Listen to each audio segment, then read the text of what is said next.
ओम श्री अन्नपूर्णाय नमः। नमस्कार दोस्तों, आपका हमारी यूट्यूब चैनल धार्मिक कथाएं और कहानियां में स्वागत है। आज मैं आपको अन्नपूर्णा माता की व्रत कथा सुनाऊंगी। अगर आपको यह कथा अच्छी लगे तो आप वीडियो को लाइक, सब्सक्राइब और शेयर ज़रूर कीजिएगा। आइए सुनते हैं अन्नपूर्णा माता की कथा। एक समय की बात है, काशी निवासी धनंजय की पत्नी का नाम सुलक्षणा था। उसे अन्य सब सुख प्राप्त थे, केवल निर्धनता ही उसके दुख का एकमात्र कारण था। यह दुख उसे हर समय सताता रहता था।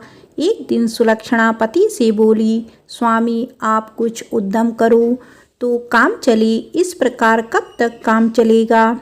सुलक्षणा की बात धनंजय के मन में बैठ गई और वह उसी दिन विश्वनाथ शंकर जी को प्रसन्न करने के लिए बैठ गया और कहने लगा, हे देवादिदेव विश्वेश्वर, मुझे पूजा पाठ कुछ नहीं आता है, केवल आपके भरोसे बैठा हूँ।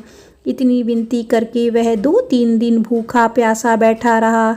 यह देखकर भगवान शंकर ने उसके कान में अन्नपूर्णा अन्नपूर्णा अन्नपूर्णा प्रकार 3 बार कहा। यह कौन क्या कह गया, इसी सोच में धनंजय पड़ गया कि मंदिर से आते ब्राह्मणों को देखकर पूछने लगा, पंडित जी अन्नपूर्णा कौन है। ब्राह्मणों ने कहा, तू अन्न छोड़ बैठा है, सो तुझे अन्न की ही बात सूझती है। जा घर जाकर अन्न ग्रहण कर।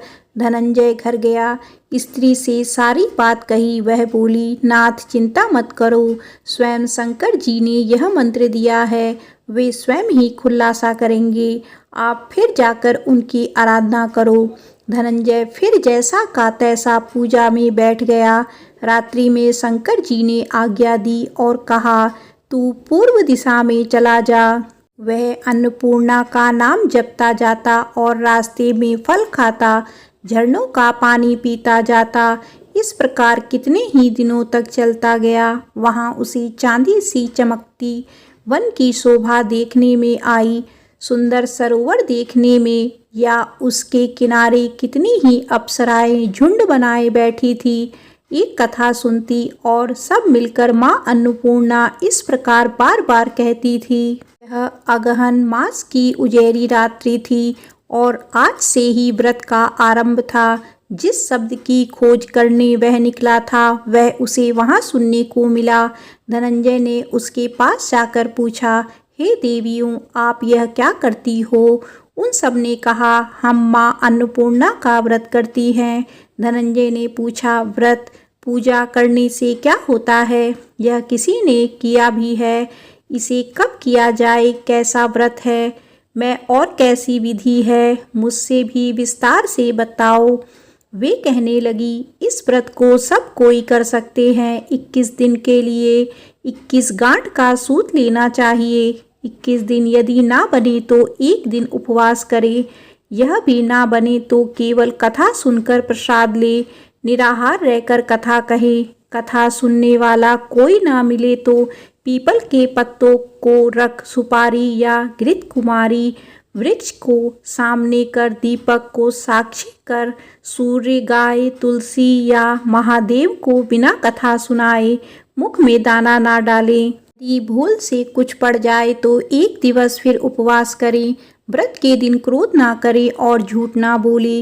धनंजय बोला, इस व्रत के करने से क्या होगा।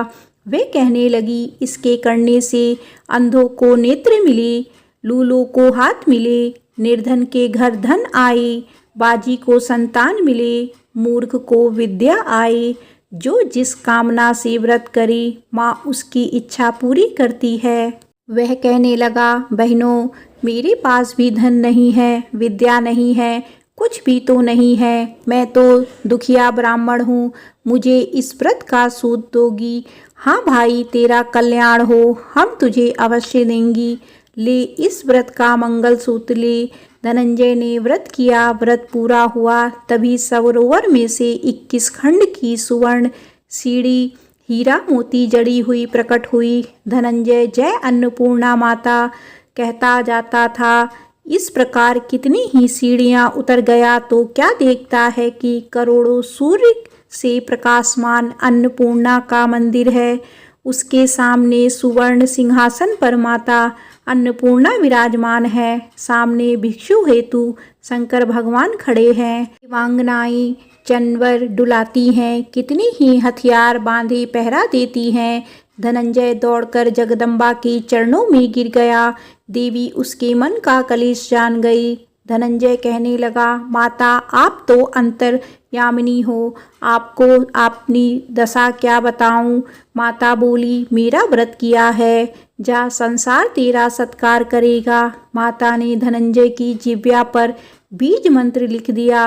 अब तो उसके रोम रोम में विद्या प्रकट हो गई। इतने में क्या देखता है कि वह काशी विश्वनाथ के मंदिर में खड़ा है। का वरदान ले धनंजय घर आया। सुलक्षणा से सब बात कही। माता जी की कृपा से उसके घर में संपत्ति उमड़ने लगी। छोटा सा घर बहुत बड़ा गिना जाने लगा। जैसे शहद के छत्ते में मक्खियाँ जमा हो जाती हैं, उसी प्रकार अनेक सगे संबंधी आकर उसकी बड़ाई करने लगे। कहने लगे, इतना धन और इतना बड़ा घर, सुंदर संतान नहीं तो इस कमाई का कौन भोग करेगा। सुलक्षणा से संतान नहीं है, इसीलिए तुम दूसरा विवाह करो। अनिच्छा होते हुए भी धनंजय को दूसरा विवाह करना पड़ा और सती सुलक्षणा को सौत का दुख उठाना पड़ा। इस प्रकार दिन बीतते गए। फिर अगहन मास आया। नए बंधन से बंधे पति से सुलक्षणा ने कहलवाया कि हम व्रत के प्रभाव से सुखी हुए हैं, इस कारण यह व्रत छोड़ना नहीं चाहिए। यह माता जी का प्रताप है जो हम इतने संपन्न और सुखी हैं। सुलक्षणा की बात सुन धनंजय उसके यहाँ आया और व्रत में बैठ गया। नई बहू को इस बात की खबर नहीं थी। वह धनंजय के आने की राह देख रही थी। दिन बीतने गए और व्रत पूर्ण होने में 3 दिवस बाकी थे कि नई बहू को खबर पड़ी। उसके मन में ईर्ष्या की ज्वाला दधक रही थी। सुलक्षणा के घर आ पहुंची और उसने वहां भगदड़ मचा दी। धनंजय को अपने साथ ले गई। नए घर में धनंजय को थोड़ी देर के लिए निद्रा ने आ दबाया। इसी समय नई बहू ने उसका व्रत का सूत तोड़कर आग में फेंक दिया। अब तो माताजी का कोप जाग गया। घर में अकस्मात आग लग गई। सब कुछ जलकर खाक हो गया। सुलक्षणा जान गई और पति को फिर अपने घर ले आई। नई बहू रूठकर पिता के घर जा बैठी। पति को परमेश्वर मानने वाली सुलक्षणा बोली, नाथ घबराना नहीं, माता जी की कृपा अलौकिक है। पुत्र कुपुत्र हो जाता है पर माता कुमाता नहीं होती। अब आप श्रद्धा और भक्ति से आराधना शुरू करो, वे जरूर हमारा कल्याण करेंगी। धनंजय फिर माता के पीछे पड़ गया।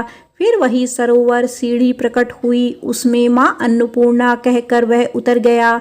वहां जा माता जी के चरणों में रुदन करने लगा। माता प्रसन्न हो बोली, यह मेरी स्वर्ण की मूर्ति ले, इसकी पूजा करना, तू फिर सुखी हो जाएगा। जा, तुझे तेरा मेरा आशीर्वाद है। तेरी स्त्री सुलक्षणा ने श्रद्धा से मेरा व्रत किया है, उसे मैंने पुत्र दिया है। धनंजय ने आंखें खोली तो खुद को काशी विश्वनाथ के मंदिर पर खड़ा पाया। वहां से फिर उसी प्रकार घर को आया। इधर सुलक्षणा के दिन चढ़े और महीने पूरे होते ही पुत्र का जन्म हुआ। गांव में आश्चर्य की लहर दौड़ गई। प्रकार उसी गांव के निसंतान सेठ के पुत्र होने पर उसकी माता अन्नपूर्णा का मंदिर बनवा दिया। उसमें माता जी की धूमधाम से पधारी, यज्ञ किया और धनंजय को मंदिर के आचार्य का पद दे दिया। जीविका के लिए मंदिर की दक्षिणा और रहने के लिए बड़ा सुंदर सा भवन दिया। धनंजय स्त्री पुत्र सहित वहां रहने लगा। माता जी के चढ़ावे में भरपूर आमदनी होने लगी। उधर नई बहू के पिता के घर डाका पड़ा, सब लुट गया। वे भीख मांगकर पेट भरने लगे। सुलक्षणा ने यह सुना तो उसे बुला भेजा, अलग घर में रख लिया और उसके अन्य वस्त्र का प्रबंध कर दिया। धनंजय, सुलक्षणा और उसका पुत्र माता जी की कृपा से आनंद से रहने लगे। माता जी ने जैसे इनके भंडार भरे वैसे सबके भंडार भरे। बोलो अन्नपूर्णा माता की जय।